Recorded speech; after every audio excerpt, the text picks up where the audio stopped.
Wanted to make a quick video and show you all how I render our wax here. And so it's a really simple, easy process. A couple weeks ago, I had somebody ask me about what we do with our wax when we get done harvesting our honey. And so for most beekeepers, they will melt down everything that's on the frame, simply just to get all the honey that they can. But we do it a little bit differently around here, and I'll explain why here in a minute. So what I've got from our bees is just the caps from the honeycomb.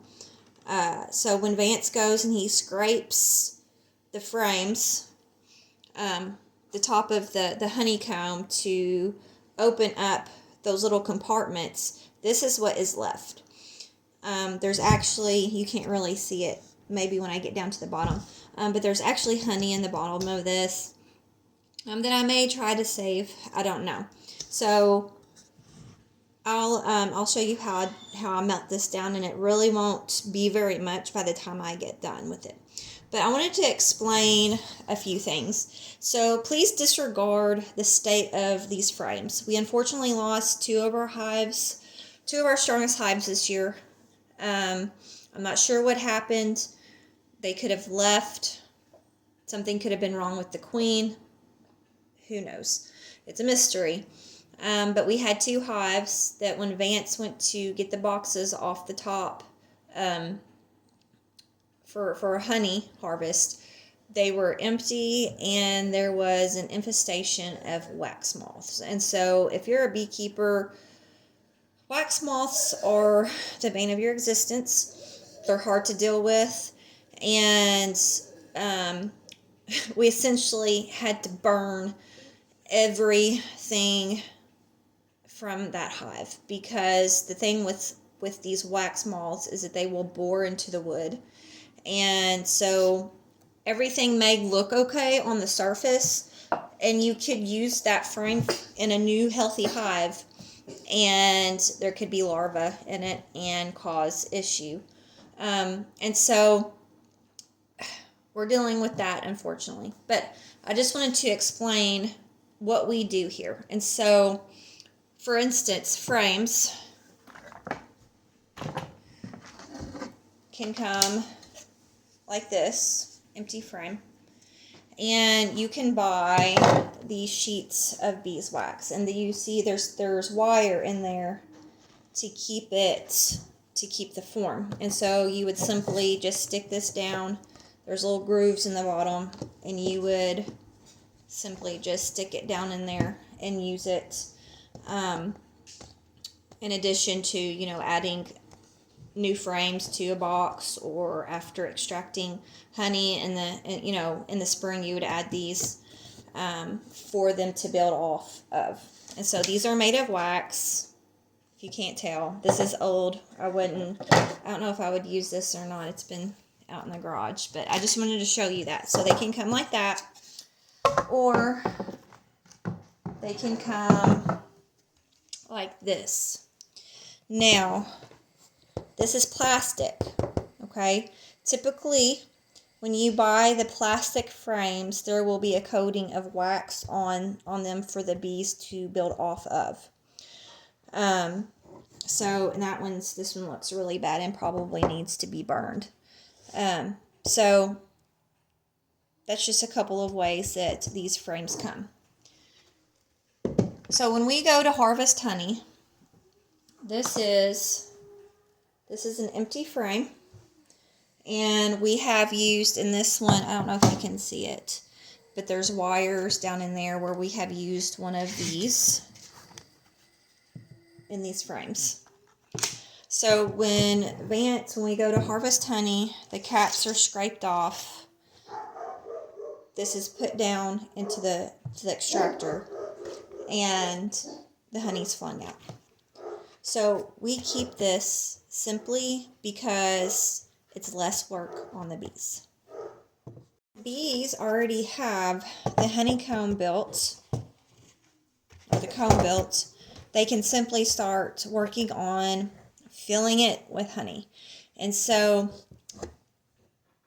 it's less stress on them to be building, and they remain focused on making the honey. And we've done this for several years.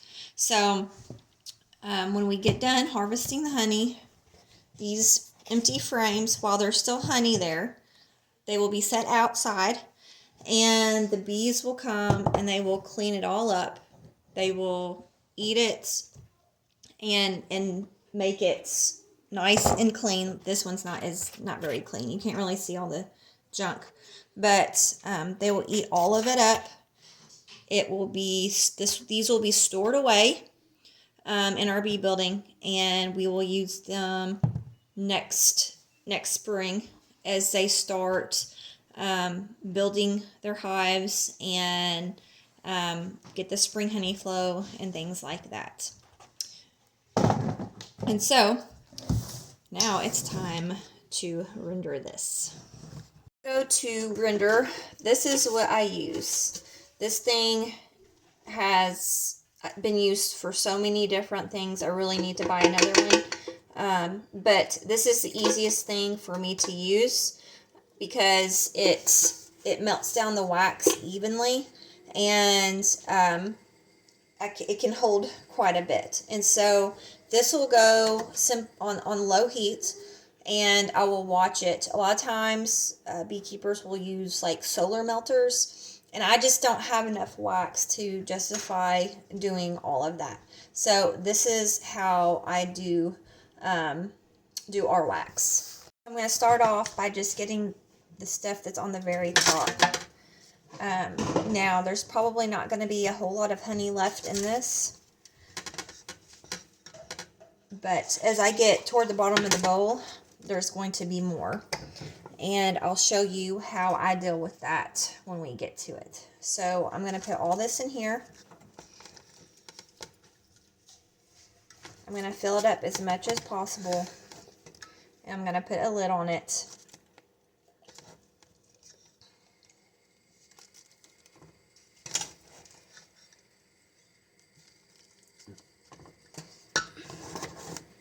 So I'll show you how full I've got it. I've got it almost to the top. So I'm going to get one of my pot lids. I'm going to put over it, and I'm going to watch this. A lot of times if I've got beeswax that I'm using, I will start swirling it just to get it to melt a little faster and to keep it off the bottom of my pot because I don't want it to burn. You really have to watch it carefully. You don't want to walk away from this because it will burn. Now, the thing too with the honey. So, as this heats up, it's going to heat the honey up in it as well. So, when honey is heated up, it gets darker. And I typically will use this, for us simply as a sweetener. Because when you heat honey up to a certain point, to a certain temperature, it pasteurizes it, just like pasteurized milk, and it loses all those enzymes. A lot of that nutrition is broken down, and so it can be used as a sweetener. I typically would probably use it maybe in some of my products that I make. But as far as using it for internal use or for its medicinal properties, I steer away from that because it's lost a lot of those beneficial aspects when it's heated up. Let me emphasize on the fact, when you start working with wax, it's a messy cleanup. So I'm talking about having to clean everything with boiling water multiple times. So be prepared to pick out your least favorite kitchen utensil to use to stir this wax as it melts. Again, this is an old pot that I'm using. It's not one of my good pots that I use for cooking. In the past, I have used a slow cooker, which you could use, but again, that needs to be its job because, again, it's very messy. There's a lot of time involved with cleanup, and you will have to be prepared to deal with it on your stove, on your floor, and on your counters. So I have reached the stage where most of what I have in here is melted. And you can see there's a clump of wax. So what I'm going to do next is I'm going to allow this to cool. And the wax should come to the top of my mixture. So the wax has formed on top, has floated to the top, and I'm going to go ahead and get some of that out. And try to anyway because it's still hot. See, not all of it has come to the top yet.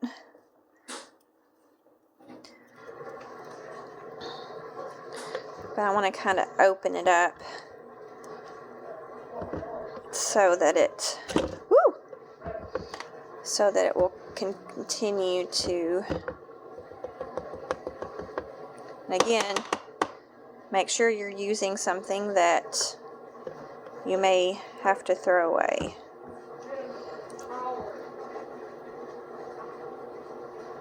So I'm going to allow the rest of that to sit,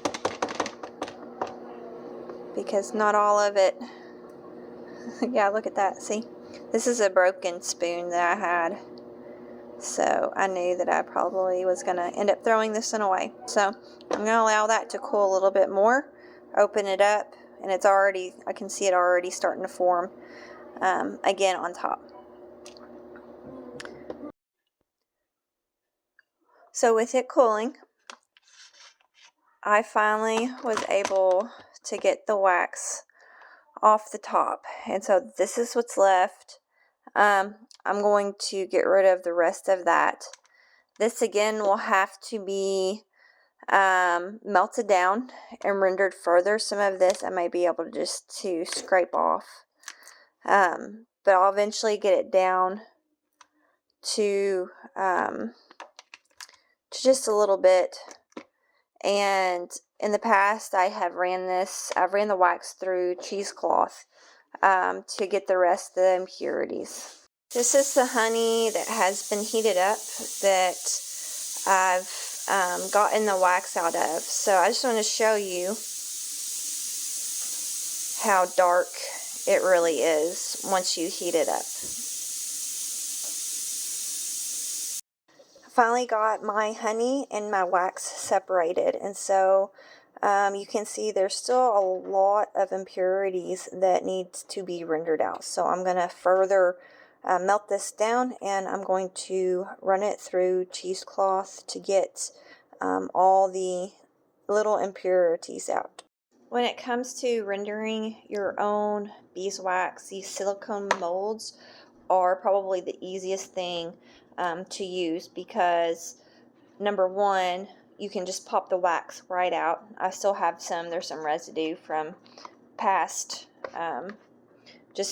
renderings, but they're little pieces, and so I just store them away in gallon bags, and so I can just get them as I need them and not have to worry about, shaving or cutting up or doing extra work. So what I do with this is I've got some cheesecloth, and I will lay the cheesecloth over my silicone mold, and I'll go ahead and pour wax in each one of these, and so that cheesecloth is going to catch a majority of my impurities, and I can just roll it up and throw it away. I've got these filled up, and so I'm simply just going to roll this up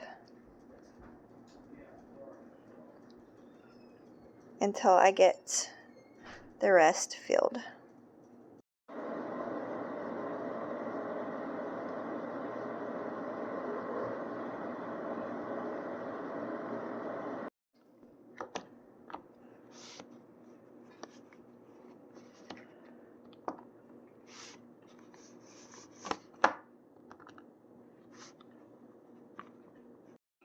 I'll let these cool down all the way, and I will store them in my gallon bag.